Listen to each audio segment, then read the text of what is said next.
Good morning mga minamahal kong kapatid kay Kristo na nakikinig dito sa ating global online prayer. Ganon din sa ating mga mabuting host na sina Pastor Alan, Pastor Vinos, na Pastor Rene, Pastor Heidi, Pastor Gary at saka si Pastor Ritz.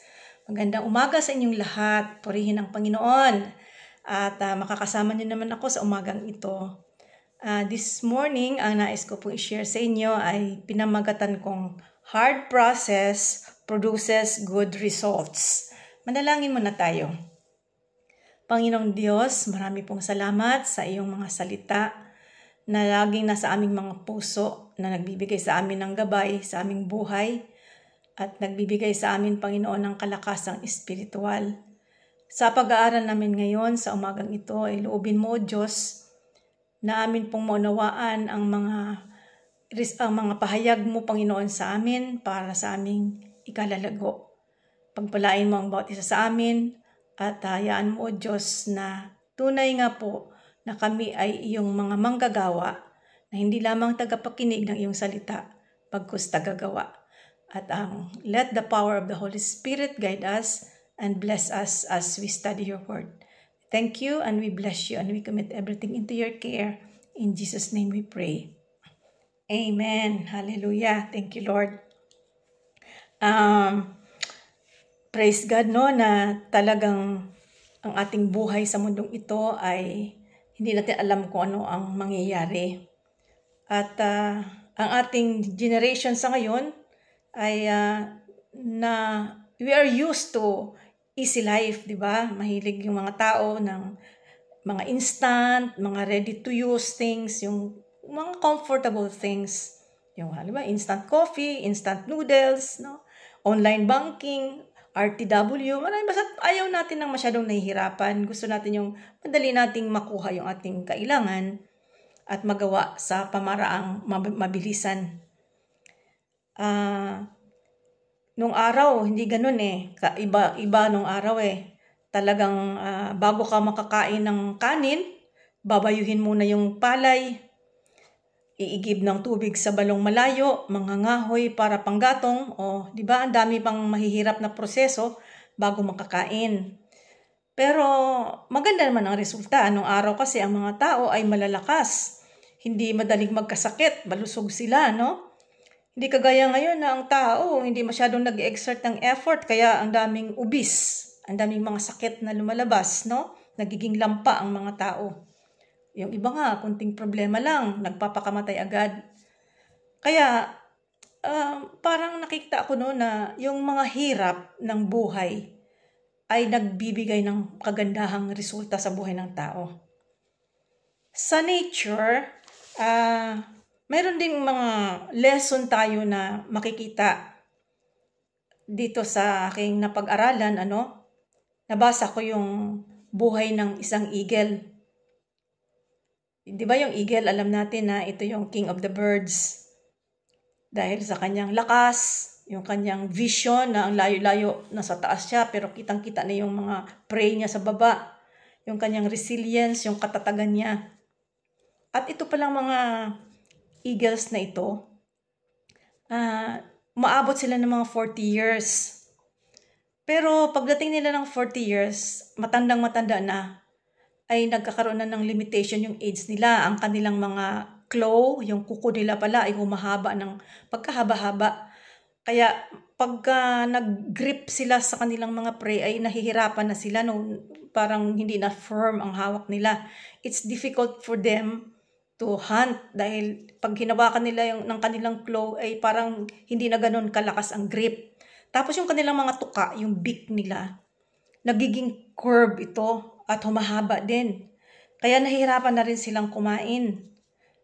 At ang kanilang feathers, yung mga balahibo, ay kumakapal pala ito at nagiging mabigat. Kaya pagka sila ay lumilipad, nabibigatan sila, nakakahinder sa kanilang paglipad. Kaya mayroong problema pag tumatanda na pala yung eagle. So at this critical point, dalawang bagay o dalawang option ang kinakaharap ng eagle.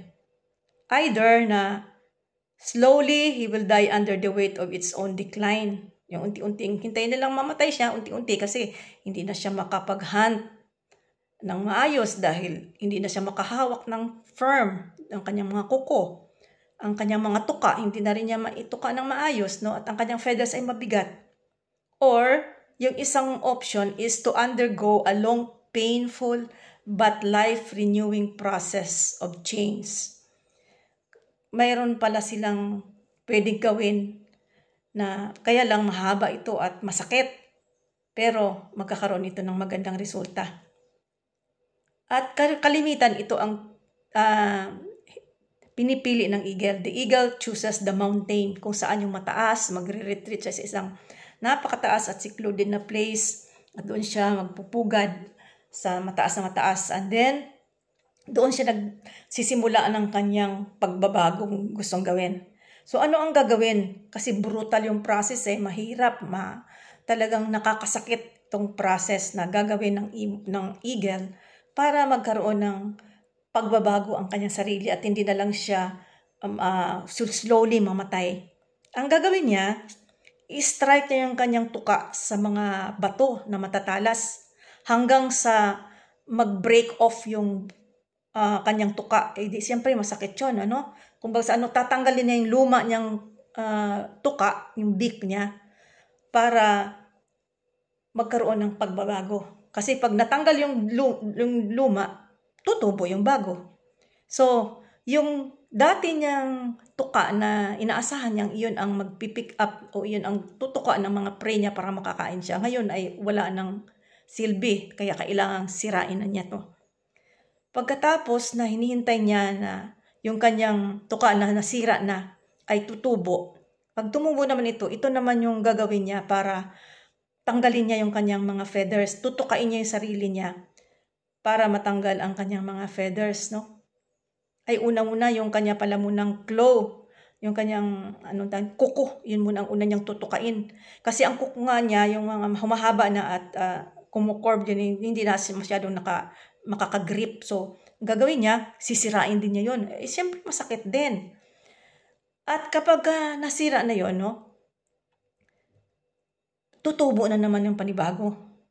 At panghuli yung kanyang feathers, iyan naman ang kanyang tutukain. Masakit din yun pagka yung tinatanggal niya yung mga feathers niya sa chest niya at saka sa wings niya, tinatanggal niya yung feathers niya para mabawasan yung kapal. At pag natanggal na yung age-old na feathers, ay mapapalitan din siya ng bago na hindi na ganun kakapal, no? At ang process daw ito ay matagal. It took them mga 150 days or 5 months, no? Sa isolation, pain, and waiting na tumubo muli yung tuka, yung beak, tumubo uli yung kuko, yung claw, at ang kanyang feathers ay tumubo uli yung panibagong feathers na hindi na siya ganun kapal at katigas, no? At nakita natin dito na pagkatapos noong painful process, ayun na, renewed na yung eagle, bagong tuka, bagong kuko, bagong feathers. So, kahit nag-undergo siya ng napakasakit, napakahaba na proseso, mayroong magandang resulta. So, ano ang makukuha nating wisdom sa prosesong ito ng paghihirap, paghihintay na matagal? Yung buhay natin mismo, no, sa mundong ito, it demands seasons of change. May kanya-kanya tayong istorya at may kanya-kanya tayong pinagdadaanan. But sometimes those changes are easy and exciting. Pero kalimitan, hindi easy, kundi masakit, mahirap, crucial talaga, growth-defining changes na masakit talaga, no? Minsan, you're lonely up there, you're very uncomfortable. Ito ang nangyayari. So, ano ba yung mga changes na dapat magkaroon ng ating buhay? Yung mga old habits natin, it must be broken. Pagka syempre, pinuna tayo sa ating mga hindi magandang habits, minsan nasasaktan tayo Pero ano sabi ng 2 Corinthians 5:17? If any man be in Christ, he is a new creation. Behold, all things are become new. Old things are passed away. Lumang bagay nag-pass away, and all, lahat ng bagay, it becomes new. So kailangan, yung mga old habits natin na hindi na maayos, it must be broken. Ano pa, mga dapat mabago? Toxic relationship and unhealthy attachments must be severed. Ano ba yung ating mga toxic relationship? Yung mga relationship na lagi kang nai-stress o hindi kaaya-aya sa paningin ng Panginoon. Kaya nga, di ba, sabi ng Panginoon doon sa 2 Corinthians chapter 6 na be not unequally yoked with unbelievers. Ayaw ng Panginoon na tayo ay nakikipag-isa sa unbelievers. Basahin nga natin ito. Maganda siya eh. Do not be yoked together with unbelievers. For what do righteousness and wickedness have in common? Or what fellowship can light have with darkness? Diba? Wala, dapat. What harmony is there between Christ and Belial? Or what does believer have in common with an unbeliever? What agreement is there between the temple of God and idols? For we are the temple of the living God. As God has said, I will live with them and walk among them, and I will be their God, and they will be my people. Hallelujah. And therefore come out from them and be separate, says the Lord. Touch no unclean thing, and I will receive you, and I will be a father to you, and you will be my sons and daughters, says the Lord God Almighty. So, pinapahiwalay tayo ng Panginoon sa mga unbelievers, hindi natin kapananampalataya. Either na hindi tayo dapat nakipag-isa sa kanila, kahit sa negosyo, kahit sa pag-aasawa. Hindi ayaw ng Lord na may compromise maging sa mga pinaniniwalaan natin, no? So, yung mga toxic and unhealthy attachments and relationships, kailangan alisin para magkaroon tayo ng renewal. Ano pa yung mga outdated ways of thinking and beliefs natin, kailangan maayos. Kasi may mga outdated o may mga lumang kaisipan pa tayo at pananampalataya. May mga Christians pang gano'n, no, na naniniwala pa sa mga tradisyon, mga sabi-sabi. Kailangan maalis na yun sa atin, mabago na. Naalala ko noon, mayroon ako na-meet na isang Christian, mayroon pa siyang anting-anting, oh. Talagang nakakalungkot, ano. So, kinakailangan, although na akala niya hindi anting-anting, basta't bigay daw ng kapatid niya na kailangan daw isuot para daw protection. Hindi naman yun ang protection natin, ang Panginoon ang protection natin eh. So, parang anting-anting na rin yun, ano. So, ano sabi sa Romans 12:2? Kailangan magkaroon tayo ng renewal of the mind. Amen? Magbago na tayo ng ating pag-iisip. Dahil, ang mundong ito, kung dito yung, yung pag-iisip natin sa mundong ito, kailangan hindi tayo makonform sa pag-iisip ng mundong ito.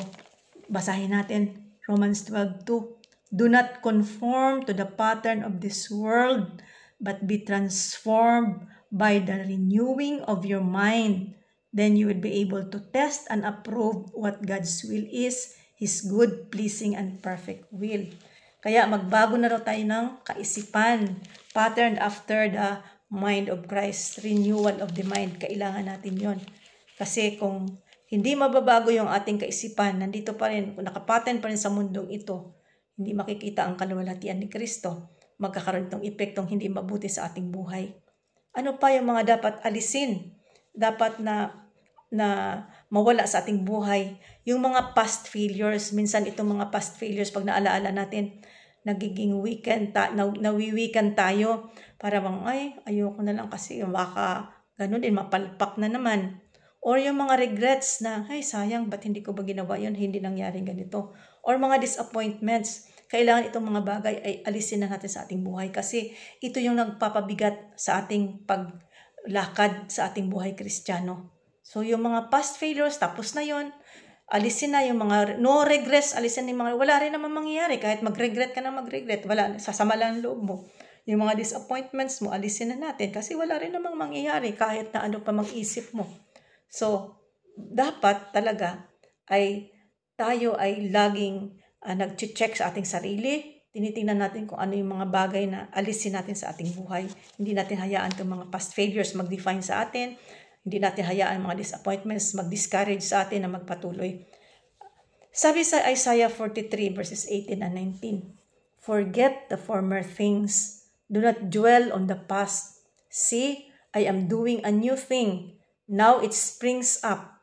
Do you not perceive it? I am making a way in the wilderness and streams in the wasteland." Kaya, kalimutan na natin ang mga lumang bagay dahil ito ay nagpapabigat lang sa ating buhay Kristiyano. At alam nyo, itong mga bagay na to, hindi lang to one-time event natin gagawin. As long as we live, mayroong palagang dumarating sa buhay natin, may mga seasons na kailangang we have to choose between stagnation and painful renewal. Dahil kung hindi tayo mamili, ay ang mangyayari sa atin, magiging stagnant lang ang buhay natin. Kailangan talagang, kahit painful man, pero kailangan may renewal. Just like the eagle, nakita natin, unless na inalis na yung weight ng kanyang old burden at limitations, ay hindi siya nagkaroon ng pagbabago, no? Tayo rin, we will only be trapped by our past, unable to fly into our future. Marami pang gustong pagawa sa atin ng Panginoon, pero kung nag-dwell tayo doon sa past at nagpadala tayo sa mga discouragement, sa mga sakit, ay mapipigilan tayong umabante. So let us embrace the painful process of change. Dahil mayroon itong rason at may magandang dahilan. Napakaganda nung sinabi dito sa Romans 5, chapter 5, verses 3 to 5. Sabing ganon, not only so, but we also glory in our sufferings. Ayun, mag-glory din pala tayo sa ating sufferings, no? Because we know that sufferings produces perseverance. Mayroon palang magandang dahilan. Yung paghihirap ay nagbubunga ito ng perseverance. Perseverance, karakter. Gumaganda yung ating karakter pag natuto tayong mag-persevere o magtiyaga, no? And character, hope. Nagkakaroon tayo ng pag-asa. And hope does not put us to shame because God's love has been poured out into our hearts through the Holy Spirit who has been given to us. So talagang kitang-kita natin dito, no, na ang mga pasakit o ang mga kahirapan, mga changes sa ating buhay, mga sufferings na yan ay may mabuting bunga. No? It produces perseverance. Our character is developed and our hope is strengthened. So pain is often the companion of growth. It may come as in the form of career shift. Kung halimbawa, yung ginagawa mo ngayon, yung career mo, ay medyo aligaga ka na, hindi ka na masaya, mabigat na, hirap ka na. Minsan, nawawala tayo, nahihirapan, naku Lord, paano na lang ito minsan. Pero ang hindi natin alam, kailangan pa lang magdaan tayo ng kahirapang ganon para mapalitan. Dahil mas maganda pala ang ipapalit ng Lord. Or relationship losses. Minsan iyak tayo ng iyak. Bakit namatay yung mahal mo sa buhay o na broken hearted ka doon sa boyfriend mo or girlfriend mo or kung ano mang mga losses ng relationship. Hirap na hirap tayo. Pero yun pala ay may kabutihang itong ginagawa. Akala natin ay pinarusahan lang tayo o para bang, Lord, bakit naman nangyari sa akin ito? Bakit naman ipinagdamot mo sa akin ito? Kaya sasaktan tayo, nagtatampo tayo. Pero ang hindi natin alam, may magandang plano ang Lord. Ito yung aking personal testimony, parang nakakadyahi, no? Pero gusto ko lang i-share ito para makita natin na sa lahat ng nangyayari sa ating buhay, may purpose ang Lord. May pagtawag ang Diyos sa bawat isa sa atin. Kung minsan, hindi natin agad nakikita yung pagtawag niya kasi mayroon tayong mga hinahawakan, mayroon tayong mga bagay na ito yung nagbablur ng ating paningin, espiritual na paningin. Kasi naalala ko nung araw na mayroon akong boyfriend. Sabi ng boyfriend ko, pag nag-asawa na tayo, ayokong mag-mission ha, dito lang tayo sa Manila. So, ang nangyari, nawala siya, iniyakan ko, sakit. Pero, doon ko nakita, later on, nung na-realize ko na may pagtawag pala akong mag-mission. Tinawag pala ako ng Lord. At dahil siya ang hindrance, dahil ayaw niya, kinuha siya ni Lord. Pero nung una, nagtatampo pa ako sa Lord, parang sabi ko, Lord, bakit mo naman ipinagdamot sa akin? Yung ganun ba? Pero nung nakita ko na, nung nahimasmasan ako, na-realize ko, ito pala minsan, may mga painful tayong karanasan kapag hino-hold natin yung mga bagay na nakakahinder. Kung hindi sana niya sinabi yun, hindi sana ganun ang puso niya na ayaw niyang mag-mission kami. Ayaw na ako mag-mission. Baka sakali pa, pero dahil yun ang sinabi niya. At hindi ko agad na isip noon na tatawagin pala ako ng Lord sa mission. Hindi ko naman alam na tatawagin ako ng Lord sa mission noon eh. Wala rin sa isip ko at sa puso ko na ng mission. Pero ganun pala yun, no? So, kung mayroon mang mga relationship losses sa buhay ng bawat isa sa atin, nasaktan naman kayo, namatay, nagkasakit, nag-broken hearted, naghiwalay, whatever. Hindi pa ito katapusan ng mundo. Huwag niyong masyadong dibdibin. Tanungin niyo ang Panginoon. Mari lang ito na part ito ng mga changes, process ng changes ng Lord. Pinoproseso tayo ng Panginoon kasi may gustong gawin ang Panginoon. Mayroon siyang bagong gagawin sa buhay natin. At nakita ko naman, mas masaya ako ngayon na ako'y, sabihin natin tumanda ang dalaga na ako, pero mas masaya ako sa buhay ko. Wala akong regrets at mas masaya ako sa aking buhay na nag-isa. So may kanya-kanyang pagtawag. Maring iba tinawag mag-asawa, yung iba tinawag na mag-single. Ay, masaya akong single, no? Wala akong mga kabigatan na kagaya ng ibang mga married couples. Wala akong masaya ako. So, kahit nagdaan ako ng mga process na masakit, pero nakita ko na seasons yun ng buhay ko para magkaroon ng pagbabago. At makalipad ako sa kinaroroonan ko ngayon. Naging isang missionary na ginagamit ng Panginoon. Sabi ko, naisip ko siguro nung araw kung pinagpilitan ko mag-asawa ako nang hindi kalooban ng Diyos, baka lost siyang na ako ngayon at wala man lang akong ministry kahit isa. Baka yung mga anak ko na pariwara pa, hindi ko alam, no? Hindi ko masabi. So, kasi kung mag-disobey ka sa Lord, hindi mo alam kung anong consequence. But now, I am so thankful to the Lord and I'm so blessed with my life because nakita ko ang kamay ng Diyos sa lahat ng nangyari sa buhay ko. Or, personal failure, no? Ito yung mga growth patterns, no, na gustong ayusin ng Panginoon sa ating buhay. Nag-fail ka. Minsan parang it's the end of the day, pumagsak ka sa exam. O kaya ay mayroon kang goal na nag-fail ka sa iyong personal na buhay. Yung nawasak, yung iniingat-ingatan mong reputasyon, whatever, no? Nagkaroon ng personal. So talagang mabigat, masakit.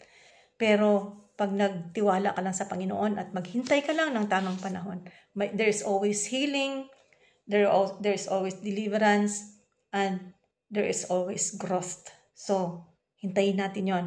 O naman, financial crisis. Nabudol ka, nalugi ka, nawalan ka, nagkautang-utang ka. So, daming financial crisis. So, minsan doon tayo nakafocus. Kaya nanghihina tayo. Minsan wala na tayong ganang maglingkod sa Panginoon dahil sa ating daladalang problema. Pero kung minsan ito ay mga pabigat sa ating buhay na gusto lang ng Lord na alisin. So kung hindi tayo nakafocus doon sa ating problema, kundi nakafocus tayo sa Panginoon, na kaya naman ng Panginoong isolve lahat ng ating problema, walang problema ang hindi na kayang isolve.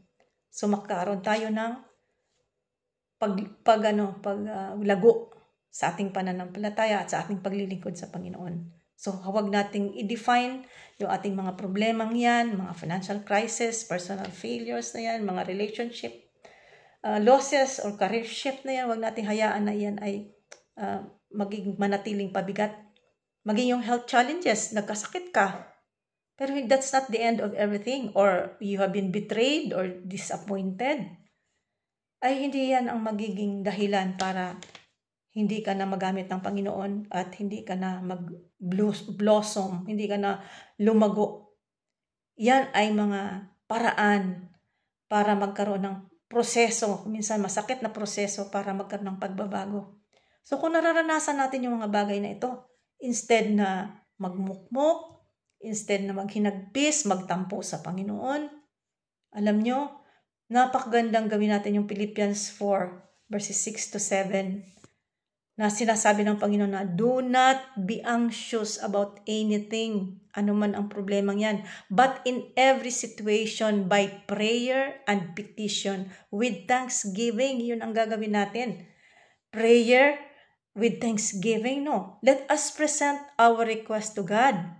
At pagka ginawa natin yun, instead na nagmukmuk tayo, naghinagpis, nagtampo, alam nyo, the peace of God that passes all understanding will guard our hearts and our minds in Christ Jesus. Hindi na mabigat, kahit gaano man kabigat ang problema, kapag pinagkatiwala natin sa Panginoon yun, ibinigay natin sa Kanya, nagnanalangin tayo sa Kanya, hindi na ganun kabigat, no?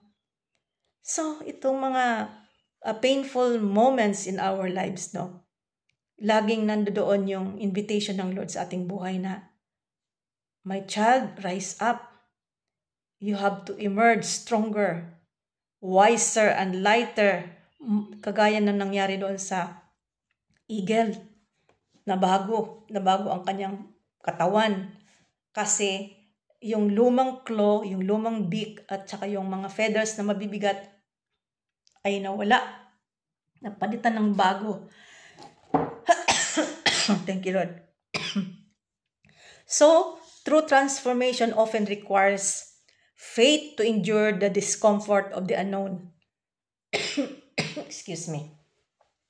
Para yung ating transformation ay maganap at mangyari, kailangan natin ng pananampalataya.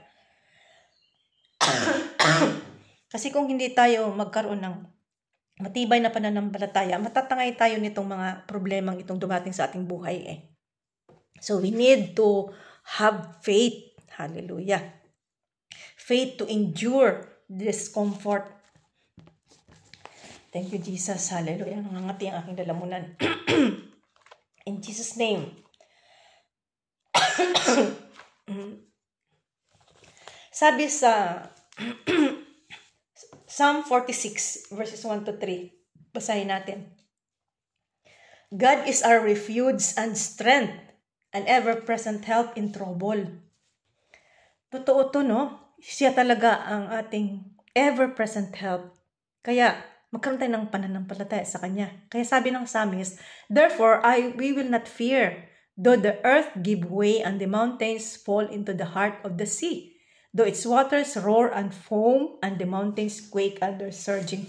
So, kahit ano man ang mangyari, magunaw man ang buong daigdig, kung nagtitiwala ka sa Panginoon, hindi ka mawiwindang. So, faith to endure the discomfort. Pangalawa, we need also patience to wait for the new things to form. Kailangan din natin ng mahabang pasensya. Hintayin natin na kagaya ng eagle, hinintay niyang tumubo yung kanyang tuka, hinintay niyang tumubo at umayos yung kanyang mga claw, at ganun din yung kanyang mga feathers. Be not weary in well-doing, for in due season you will reap if you faint not. Sabi sa Galatians 6:9, di ba? Kaya, huwag tayong mawalan ng pag-asa, magkaroon tayo ng mahabang pasensya, huwag tayong magmamadali. Minsan kasi nagmamadali tayo, ang tagal naman ditong problemang ito. Gusto natin matapos agad. Pero pag nakita ng Lord yung impatience mo, lalong tumatagal. Kasi gusto niyang ma-develop ang patience. Kaya hayaan natin ang patience ay ma-develop sa ating buhay. Amen. Praise the Lord. At ang pangatlo is resilience. Itong tatlong bagay na to, faith, patience, and resilience. Ano ba yung resilience? Yung katatagan. Faith, pananampalataya. Patience, pasensya o pagtityaga, no? At ang resilience, ang katatagan. Kailangan natin ang mga bagay na ito para tayo ay makapaghintay doon sa transformation na gustong gagawin ng Lord sa ating buhay.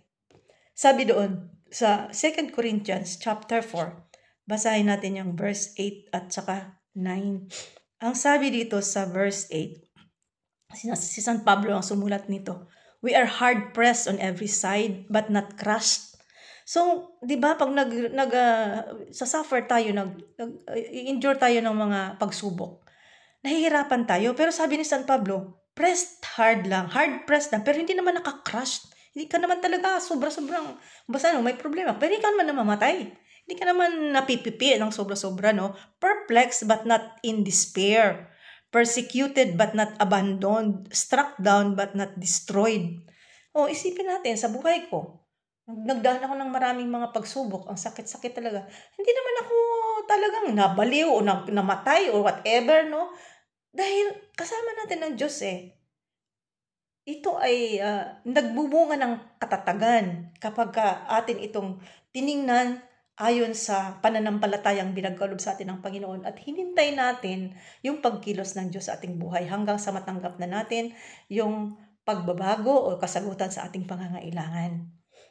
Kaya mga kapatid, tatandaan natin na may season talaga sa ating buhay nang may mga changes. May mga bagay na gustong baguhin ang Panginoon para magkakaroon tayo ng mas magandang buhay kay Kristo. Gusto ng Panginoon na we can be more like Christ at magagawa natin kung ano yung pinapagawa niya.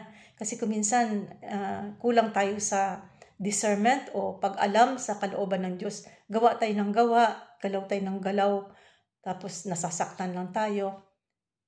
Kaya nabibigatan.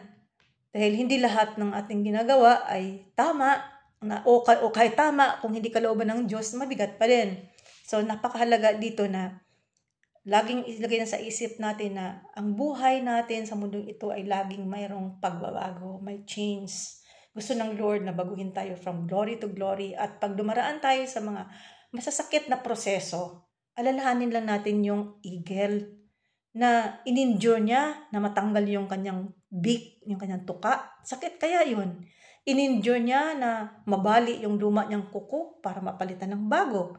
In-endure niyang tukain niya yung kanyang mga feathers. Masakit kaya yun. May kasamang dugo pa yun pag tinanggal ang feathers para matumubo uli yung bagong feather na hindi na ganun kabigat at hindi na ganun katigas. Kaya mabigat. Kaya nakalipad siyang uli. Nakakahuli uli siya ng prey niya ng maayos at nakakakain niya siya ng maayos kasi bago na So tayo ganun din, i-endure natin yung mga bagay-bagay na to.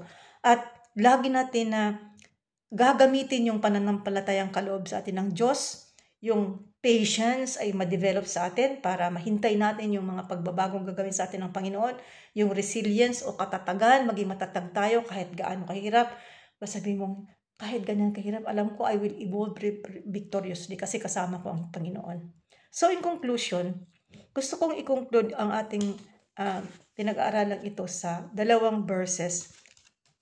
Ang sabi ganun sa Isaiah 41 verse 10, so do not fear, for I am with you. Do not be dismayed, for I am your God. I will strengthen you and help you. I will uphold you with my righteous hand. Kaya kung ano man ang pinagdadaanan natin, masasakit mga pagsubok o mga proseso, lagi isipin natin may magandang bunga ito. At kasama ko ang Diyos, hindi ako dapat matatakot kasi ang promise ng Lord ay kasama niya ako at i-strengthen pa niya tayo at tutulungan pa. I will strengthen you, I will help you, I will uphold you with my righteous hand. Life is a continuous journey of renewal. And while not every stage requires breaking your beak, kagaya nung eagle na kailangan wasakin ang tuka niya o alisin ang mga feathers niya o ang kanyang claw, but every stage will require letting go of something. So kailangan i-let go natin. Kung tao man yan, trabaho man yan, gawain man yan, ano pa man yan na nakakahinder, let go of it. The things that once serve us can become the very things that will hold us back pagka hindi natin ito nirelease. Pagka we hold on to that, hindi natin makikita ang talagang kalooban ng Diyos kasi may hawak-hawak tayo, mayroon tayong hindrance na hinahawakan So no matter our age, mukha ko may edad na, pero I believe na ang changes o ang buhay ay nagpapatuloy kahit anong mga lessons to learn. We are learning even na tumatanda tayo. So, despite our age, our season, or our circumstance, let us embrace the courage to change. Let us dare to leave behind the heavy feathers, the dull clothes, and the old beak of yesterday's identity. Pag ginawa natin yon, saka lang tayo makakalipad ng mataas. That's the only time we can truly rise to the heights destined for us by God. Saka lang natin ma-achieve yung inilaan sa atin ng Panginoon. Wala nang hindrance Naatanggal na yung luma na nagiging hindrance, na nagbibigay sa atin ng limitation. At ngayon ay bago na. So I pray that we will all have the boldness, the strength, and the grace in our personal transformations. Para isang araw, kagaya ng eagle, may we all meet again in the air, soaring higher than we have ever been before. Kaya sabi sa 1 Peter 5:10, and the God of all grace who called you to His eternal glory in Christ, after you have suffered a little while, will Himself restore you and make you strong, firm, and steadfast. Diba ang ganda? Glory to God. So mayroon laging purpose ang Lord sa mga masasakit na pangyayari sa ating buhay, dahil gusto na tayong mabago, ma-renew, at muling lumipad at ating i-fulfill ang purpose ng Lord sa ating buhay. Amen? Glory to God. Tayo ay manalangin. Panginoon, marami pong salamat sa iyong mga salita na aming pinag-aralan.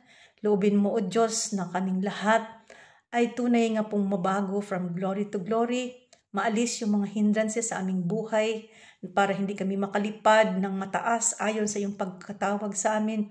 Maalis lahat ang mga limitations sa aming buhay, Panginoon.